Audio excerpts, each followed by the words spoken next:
Welcome back again. Y'all have been probably getting tired of seeing me.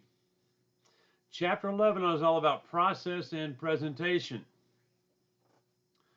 Well, the main goal in the process of collecting data and such is to prevent a collection of errors. If you write a survey and you have an ambiguous question, you might get all kinds of errors in that because they didn't understand the question. So the whole idea of this is we don't want to get a bunch of errors when we try to do this. Brainstorming. I've talked about this numerous times with you. The book talks about it numerous times. But the main thing about brainstorming is, of course, we want to get everything we can get. Everything is a good idea when you first put it out there. The more you get, the better it is. Don't criticize when people get there. And then they have something else called hitchhiking. If I say that we might need to change the color of this room, somebody else might get that idea and go, changing the color would be a great idea, but if we change the color and change the carpeting, they take one idea and they add to it. When you do brainstorming, they have something called the ABC technique. It's really pretty simple. After you get all the ideas that have been generated, then you have to evaluate the ideas. And you evaluate them in 3 different categories. If it's a great idea and it's doable, it goes in category A. If it's an idea, but it's really not doable, it goes in category C. If it's an idea, but we don't know yet, it goes in category B. So after you go through all the list, and you take your C category and throw it away. And then you take the B category and review it. And once again, either put it in, okay, we can do it, it's going in A, or it should have been in C. Now you have an A list of everything that's possible, feasible to be done. A couple of different ways to do creative decision making. You can have a focus group. Focus groups are great, but you really need a skilled moderator in a focus group.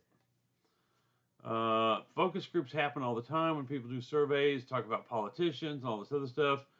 They get the people in a group, they define the purpose of the group. This group is meeting to do whatever. The facilitator has to plan ahead. They have to identify the participants. They have to provide an overview to the participants. This is what the problem is. Generate questions. Sometimes write a script. So if you're doing multiple focus groups with multiple people, everybody gives the groups the same information. And then once you collect all your data, you have to interpret the results.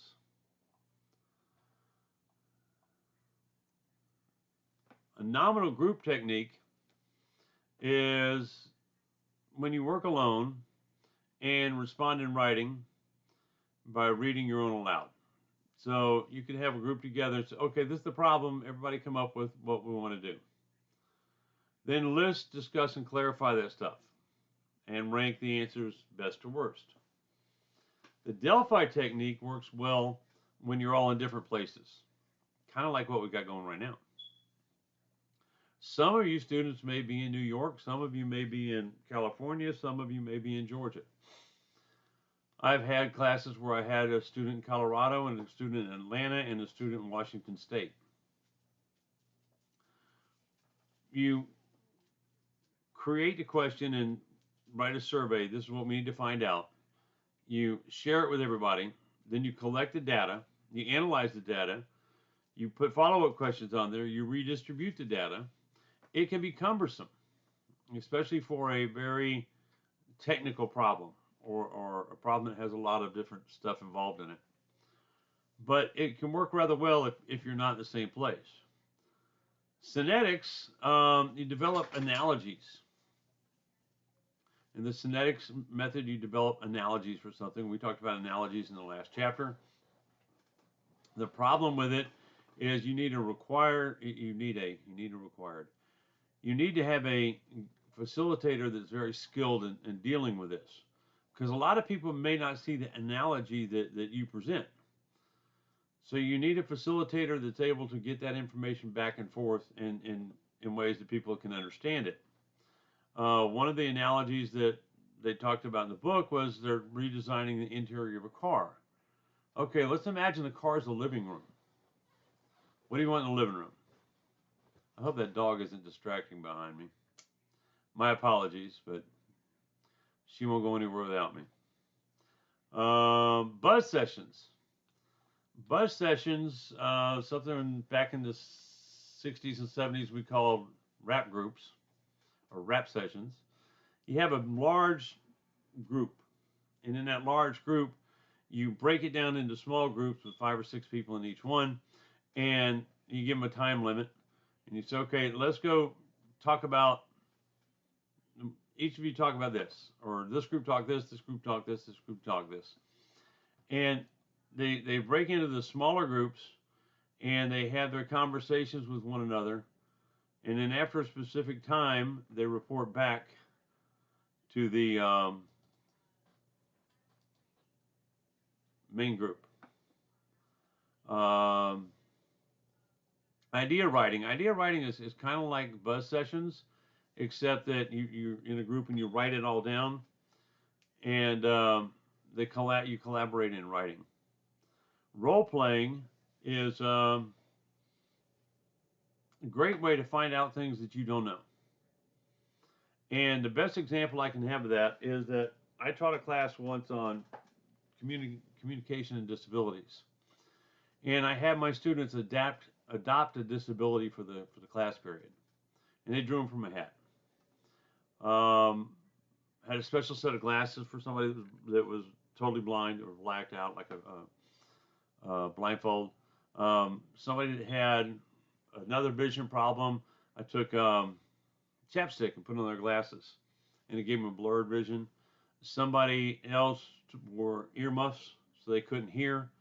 A couple of people had, didn't have a right arm or didn't have a left arm, and they basically had it in a sling. Somebody else that couldn't use their legs. So they understood better what a person with a disability went through when trying to communicate than never experiencing it. Is it perfect? No, it's not perfect. And all they had to do was take the blindfold off and they could see. And blind people can't do that. But it gave them a temporary perspective of how the blind person sees the world.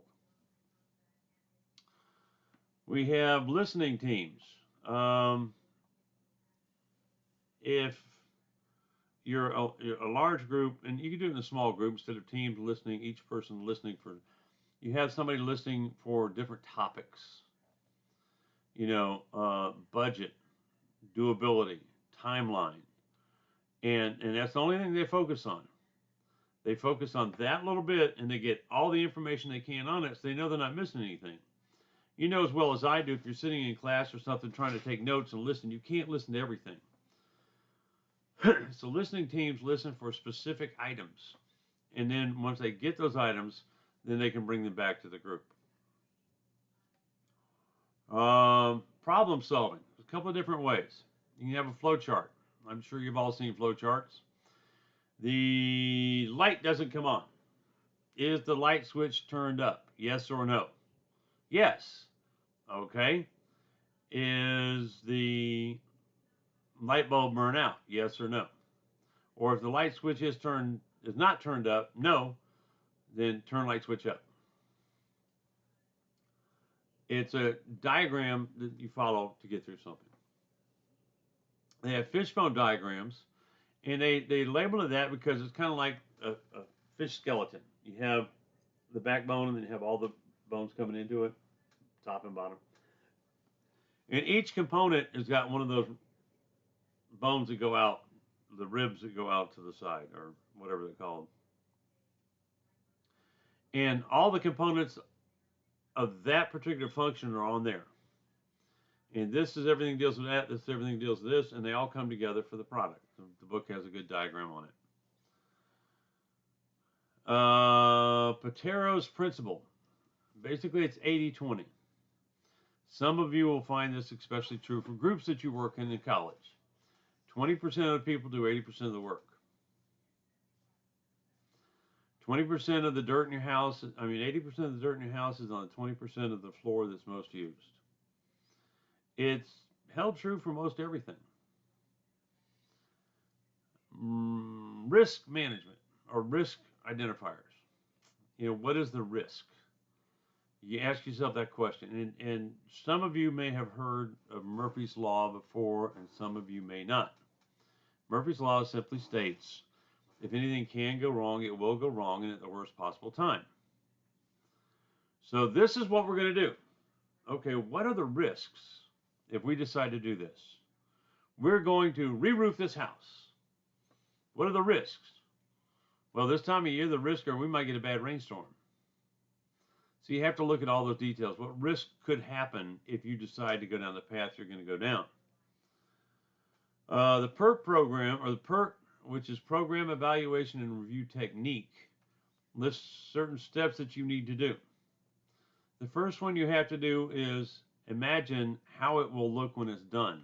This is what we want to do. How's it going to look? What has to be done to get there? What are the steps we have to take to make that happen? My last video I told you about my bathroom I'm putting in the basement. I had to go through this. What's going to take? Make a flow chart. This needs to be done. Identify specifics. You have to have the material. You have to have the time. You have to have the power. Am I going to put this walls together with a nail gun or hammering a nail? How am I going to do it? What specifics do I need? How much time will it take to make it happen? Luckily, I don't need this bathroom right now, and I can take as much time as I want. But there's a lot of projects you have that have a specific time limit. I have to have this done by XYZ. Is it feasible? This is what our goal is. This is how it should look. But is it feasible? Can you actually do it? Maybe your idea was to give every student a computer. That'd be a great idea if you had unlimited access to funds. But you don't. So it's not really feasible to do that. Define the critical paths. What has to be done in this process? And who is responsible for getting it done? How many times have you been part of a group where somebody says, I didn't know I was supposed to do that? Oh, that was me? Oh, man, my bad. I'm sorry. Not too late now. So define what has to be done in these timelines that you created and who is responsible for it. And finally, write it all up. Write it down so everybody knows what's expected of them. If you write it down and says, Vern, you have to do this, and I sign that paper saying I got to do this, then I can't come back and say, oh, man, I didn't know I was supposed to do that. Different formats of group presentation. The book talks about 4 different formats. Forum is generally an open forum where the group talks to an audience and the audience can participate. These town hall meetings that we're having with our election going on, they participate. Panel. A panel is one-way communication. The panel tells you this, and you sit there and listen. A colloquium is basically a panel with audience participation. The audience jumps in and talks about stuff, and whoever's facilitating is supposed to maintain control of the audience and the speakers. And finally, a symposium. A symposium is kind of like a hybrid of these. A symposium, the panel of experts talk, and after they get done talking, then the audience usually has a chance to participate in some sort of forum. So that is it for chapter 11. I really wish we had this in class so I could see you folks, but we don't. We have to make the best of it. I'm looking forward to your Zoom group presentations. Once again, I've only had one group email me and give me a date and time. Please make sure everybody in the group can be available at that date and time. You know, if you have to set up 2 dates and 2 times, this is when we want to do it, but this is our backup. And, you know, I understand we have life's emergencies, just like if this were a class, maybe somebody doesn't show up because they had a flat tire, or they have a sick family member, or they themselves are sick. That's okay. But, you know, let's try to get everybody together. That's why you have such an open window. I will talk to you in the next presentation next week. I hope all is well. Take care, and remember, if you need me, you got my phone number, you got my email address. Don't hesitate to contact me. Bye-bye.